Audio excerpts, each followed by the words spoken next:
चलिए सभी लोगों का स्वागत है हमारे एक न्यू वीडियो में। झारखंड शिक्षा अनुसंधान एवं परिषद रांची द्वारा जो कि है मॉडल पेपर यहाँ पे आ चुका है हमारे पास। ठीक है, एकदम मॉडल पेपर हमारे पास आ चुका है। तो class 9 weekly test project rail का जो कि मॉडल पेपर आ चुका है, जो कि 25 तारीख को होने वाला है मैथ का। तो आ चुका है यहाँ पे। ठीक है, तो चलिए हम लोग देखते हैं। तो आप सभी को छठ पूजा की बधाई हो, जो कि छठ पूजा यहाँ पे हो चुका है। तो छठ पूजा की बधाई हो। और चलिए हम लोग वीडियो को स्टार्ट करते हैं। तो पहला क्वेश्चन यहाँ पे देख लेते हैं। एक समांतर चतुर्भुज का आधार 20 है और क्षेत्रफल 80 है, तो इसका ऊंचाई कितनी होगी? एकदम लॉलीपॉप सवाल है, इसका आंसर आपको आना चाहिए। और अगर नहीं आता है तो आप किस लिए ये वीडियो देख रहे हैं, किस लिए इतना लॉलीपॉप सवाल नहीं आएगा। इसका जो कि है बटा 80 कर लेना और उसको काट देना है, यानी 4 बार में कट जाएगा। हमारा राइट आंसर हो जाएगा 4। तो ऑप्शन यहाँ पे देख लेते हैं। ऑप्शन 2 है, ऑप्शन 4 है, ऑप्शन 6, ऑप्शन 8। तो 4 हो जाएगा इसका राइट आंसर। चलिए चलते हैं क्वेश्चन नंबर 2 में। यदि समांतर चतुर्भुज का आधार 5 है और ऊंचाई 10 है तो क्षेत्रफल ज्ञात कीजिए। लगाइए फॉर्मूला, सिंपल है एकदम। फॉर्मूला लगाइए।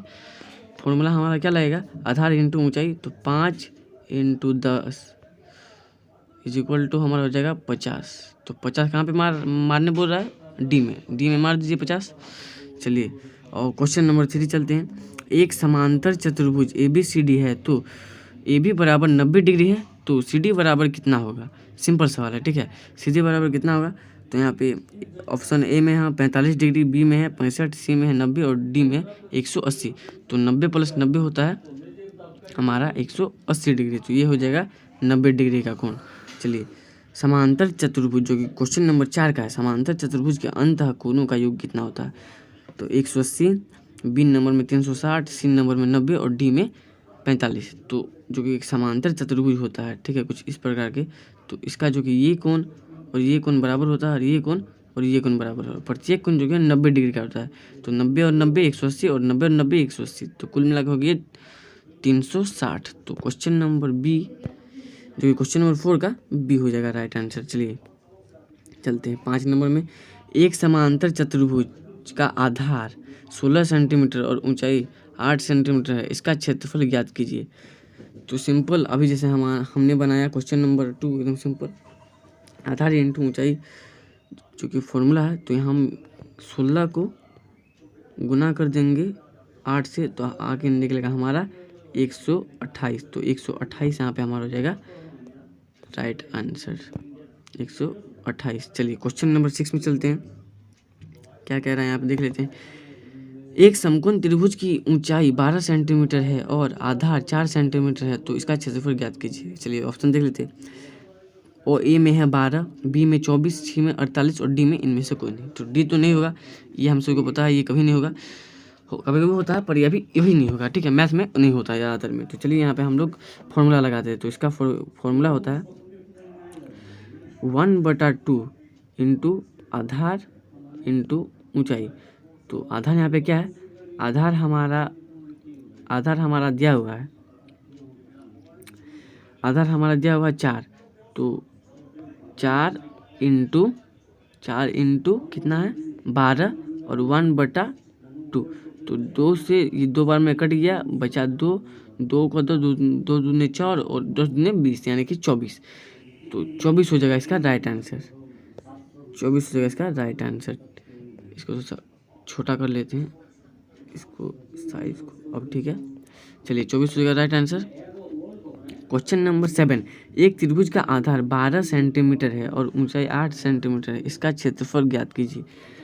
तो सिंपल, आगे वाला ही फॉर्मूला लगाना है 1। चलिए हम लोग देख लेते हैं फॉर्मूला लगा के। 1/2 इंटू आधार हमारा 12 है इंटू ऊंचाई 8 है।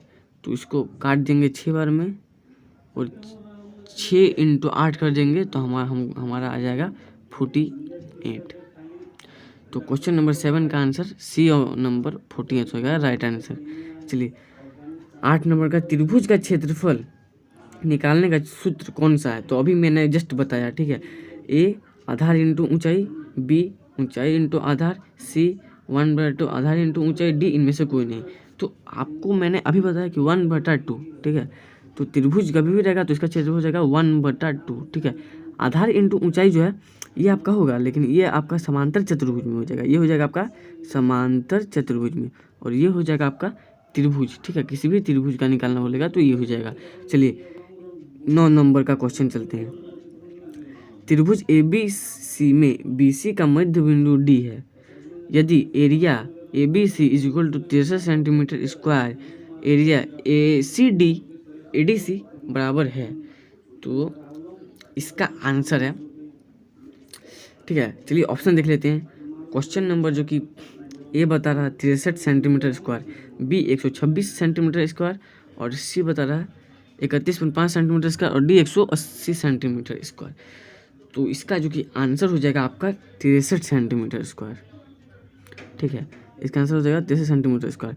क्योंकि यहाँ पे ऐसा जब क्वेश्चन रहेगा ना, तो ऐसा क्वेश्चन में क्या होता है कि 63 सेंटीमीटर जो स्क्वायर है, तो 63 प्लस 63 कर देना है आपको, और जितना आंसर आएगा, क्योंकि एक त्रिभुज का जो कि है कुछ इस प्रकार का रहता है, ठीक है। और इसमें जो कि एक मध्य बिंदु अगर यहाँ पे दे देंगे तो ये हो जाएगा हमारा 63 और ये 63, तो दोनों को जोड़ने से कितना हो जाता है 126। पर इसका आंसर जो कि है 63 होगा, क्योंकि दोनों को जोड़ने से 26 आएगा। यहाँ पे हमारा ACD का पूछता है, यहाँ पे ABC और ACD दोनों का पूछता है तो 126 होता, पर हमारा यहाँ पे एक ही का पूछ रहा है, तो ये हो जाएगा सिर्फ और सिर्फ 63। लेकिन दोनों का पूछेगा तो 126, एक का पूछेगा तो 63, दोनों का पूछेगा तो 126, एक का पूछेगा तो 63। सिंपल आपको याद कर लेना है। चलिए 10 नंबर का क्वेश्चन देखते हैं। सर्वगासम त्रिभुज के क्षेत्रफल समान होते हैं, यह कौन सा अभिग्रहित है? 10 नंबर का क्वेश्चन है। चलिए ए क्षेत्रफल अभिग्रहित, बी सर्वगासम क्षेत्रफल अभिग्रहित, सी क्षेत्रफल योग अभिग्रहित, डी इनमें से कोई नहीं।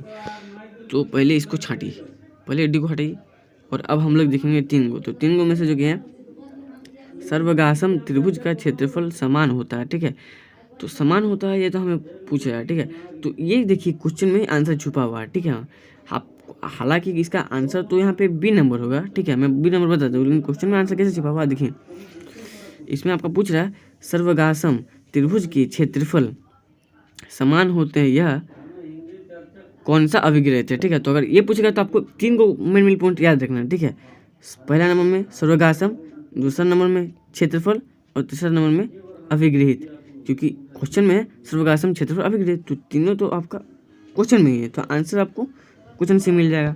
चलिए 11 नंबर का क्वेश्चन यहाँ पे देख लेते हैं हम लोग। 11 नंबर, एक ही आधार और एक ही समांतर रेखा के बीच स्थित समांतर चतुर्भुज क्षेत्रफल में होता है, बराबर होता है, छोटा या बड़ा, आधा, इनमें से कोई नहीं। तो 11 नंबर का क्वेश्चन है बराबर होता है, ठीक है। क्योंकि एक ही आधार और एक ही समांतर रेखा, ठीक है। आधार जो कि है, तो आधार ये हो जाएगा नीचे वाला, तो एक ही आधार है और समांतर रेखा हो जाएगा एक ही, ठीक है, के बीच स्थित समांतर चतुर्भुज का क्षेत्रफल के बीच समांतर चतुर्भुज का क्षेत्रफल, ठीक है। तो ये हो जाएगा बराबर, जो कि दोनों जो कि है बराबर होते हैं। देखिए ये भी हो गया आपका 1 और ये भी 1, तो दोनों के बीच ये स्थित है, तो ये दोनों में बराबर होगा। चलिए 12 नंबर का क्वेश्चन देख लेते हैं, हमारा अंतिम सवाल है 12 नंबर का क्वेश्चन।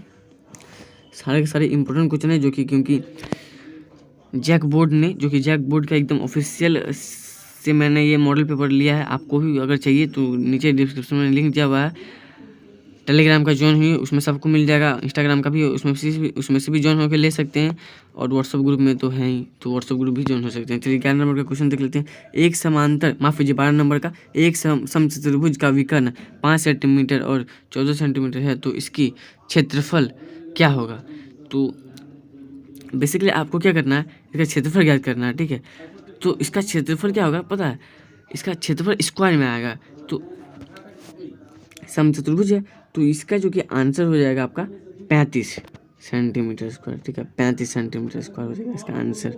आशा करता हूँ आप सभी को वीडियो अच्छा लगा होगा, और 35 सेंटीमीटर कैसे हुआ, कौन सा फॉर्मूला लगा, ये आप सभी मुझे कमेंट में बताएंगे, ठीक है। क्योंकि इसका जो कि ये थोड़ा सा सब्जेक्टिव है, तो मैं अभी नहीं बता सकता, लेकिन बाद वीडियो में बताऊंगा। लेकिन आप लोग नीचे डिस्क्रिप्शन में बता दीजिए। हालांकि इसका जो कि एक सिंपल फार्मूला आता है, जिसमें आप इसको काट के छोटा कर सकते हैं, तो आप जो कि है नीचे कमेंट सेक्शन में बताइए।